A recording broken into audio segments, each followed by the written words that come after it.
Hello, my name is Emike Oyemade. Most people get married and they look forward to spending the rest of their life together. And they look forward to a life where everything is kind of smooth, is sweet, and most people forget the fact that there's going to be misunderstandings sometimes. And so when those misunderstandings show up, you kind of begin to feel, is this the same person that I married? The truth is that all marriages will have conflict at some point in time, misunderstanding, disagreement. But when these things happen, it is just so that the couple will settle it and then they get back on track and being the best friends that they are, that they've always been. What we're going to be talking about in this class is resolving conflict. How do you resolve misunderstanding?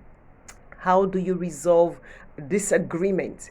Because if you are not deliberate about communication in your relationship, it's likely going to ruin the happiness, the joy in your relationship, and make you think that that person you pledge to spend the rest of your life with is somebody bad.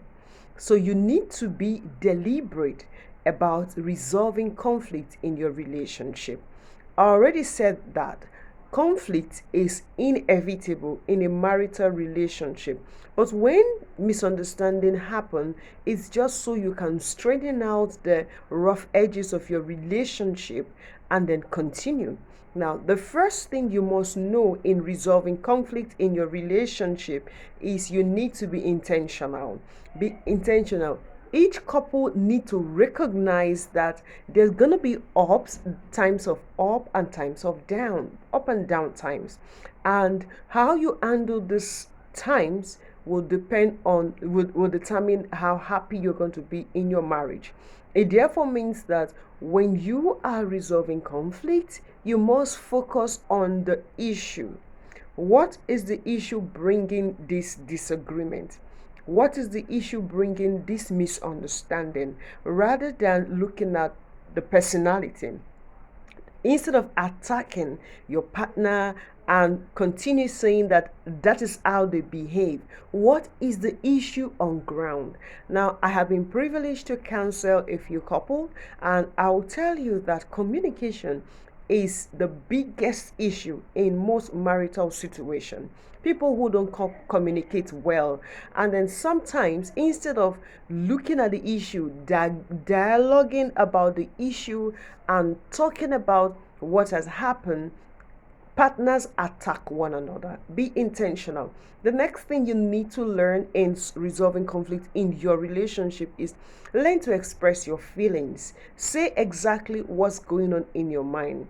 Most of the time, partners just assume that this is what this other person means.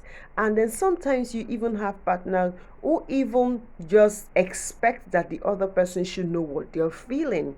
Now, your partner is not the Holy Spirit, so you need to express your feelings some of the time so they would know what you are going through. If you're offended about something, instead of going about saying, I expected you to know this, I expected you to do this, you want to look at a situation where you can express your feeling to them, or when you are asked a question, you can just say plainly what's going on in your mind. Number three, learn to deal with matters quickly. Learn to deal with issues quickly and as they come.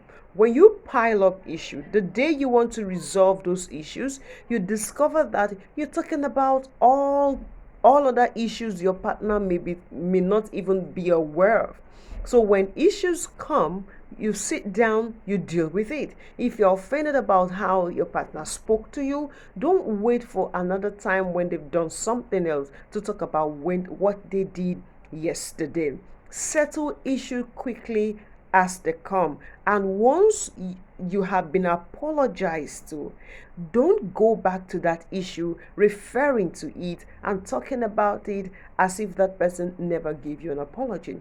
Now, your partner is not perfect, just like you are not perfect. So when they make a mistake and they have apologized, let it go and move on to enjoying your relationship. Number four, identify underlying issues. Now, there may be other issues that you may be having. maybe personality issues, especially if you have a partner who's struggling with issues like addiction. When you communicate, don't use this as an opportunity to rub off on them. Now, this is something they may be struggling to overcome. If they're struggling to overcome it, don't make it don't mention it as a revenge to get back on them when they do something to you that you're offended about. Now, those underlying issues should be resolved outside of your everyday communication. If you need to see a counselor, for instance, go see a counselor so those kind of issues don't keep bumping into your everyday communication. You don't attack your partner on your weakness, because that's your partner. That's the person you have pledged to live the rest of your life with. If you keep attacking their personality, you're going to have a partner that have a low self-esteem, which will also not be good for you.